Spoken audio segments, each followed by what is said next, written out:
In June of 1954, 81 crew members traveled to Egypt to begin work on the 10 Commandments. Upon arrival, over 80 Egyptian movie personnel joined them, and for 4 months, they scouted locations, built exterior sets, and worked out the logistics of making a film so far from Hollywood. DeMille arrived in October and spent the following 2 months filming outside of Cairo, on the Sinai Peninsula, and in the Valley of the Kings.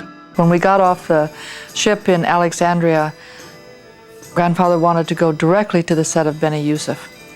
So the man who built the set took us the long way so we would come around and see it over the hill and see it for the first time full frontal. We all gasped. I mean, the thing was humongous.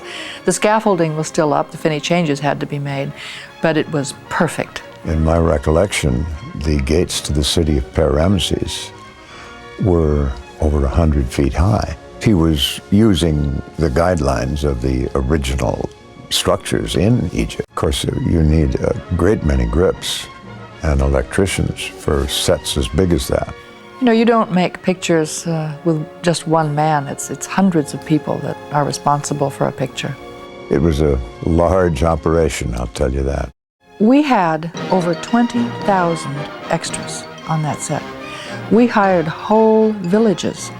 We hired men, their wives, their children, their families, extended families, their animals.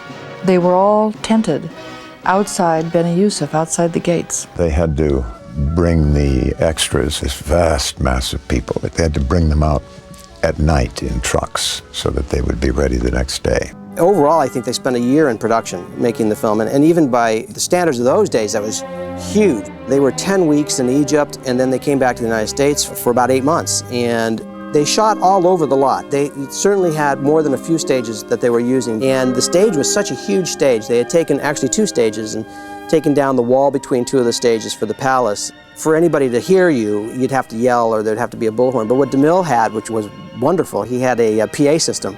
Cecil B DeMille was 75 years old when he completed the 10 Commandments.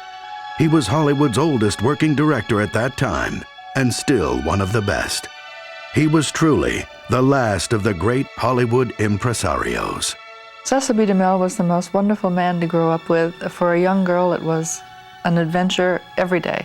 In my 15-year-old heart, he was Uncle Cecil. He was just a very loving, avuncular, strong presence. He was certainly marvelous to me. Gave me 2 of the great parts of my career.